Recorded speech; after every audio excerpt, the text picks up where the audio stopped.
ভাঙচুর, মারধর ও ভয়ভীতি দেখানোর অভিযোগে ব্যবসায়ী নাসিরউদ্দিন মাহমুদের দায়ের করা মামলায় চিত্রনায়িকা পরীমনির বিরুদ্ধে অভিযোগ গঠন করেছে আদালত। এর মধ্য দিয়ে এই মামলায় তার আনুষ্ঠানিক বিচার শুরু হয়েছে। এছাড়া আদালতে উপস্থিত না হওয়ায় পরীমনির বিরুদ্ধে গ্রেফতারি পরোয়ানা জারি করা হয়েছে। ২৬ জানুয়ারি শুনানি শেষে ঢাকার চিফ জুডিশিয়াল ম্যাজিস্ট্রেট আদালতে তার সময় আবেদন নামঞ্জুর করে এ আদেশ দেন। আসামি পক্ষের আইনজীবী নীলাঞ্জনা রিফাত সুরভি এ তথ্য নিশ্চিত করেছেন। আদালত সূত্রে জানা গেছে, এদিন অভিযোগ গঠন শুনানির জন্য ধার্য ছিল, তবে অসুস্থ থাকায় পরীমনি আদালতে হাজির হননি। এজন্য তারা আইনজীবী সময় চেয়ে আবেদন করেন।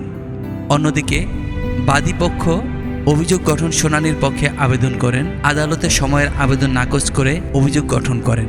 একই সঙ্গে পরীমনির জামিন বাতিল করে তার বিরুদ্ধে গ্রেফতারি পরোয়ানা জারি করেন আদালত। এর আগে নাসিরউদ্দিন মাহমুদকে মারধর, ভাঙচুর ও ভয়ভীতি দেখানোর সত্যতা পেয়ে গত বছরের ১৮ মার্চ মামলার তদন্তকারী কর্মকর্তা ও ঢাকা জেলার পিবিআই পরিদর্শক মোহাম্মদ মনির হোসেন আদালতে তদন্ত প্রতিবেদন দাখিল করেন।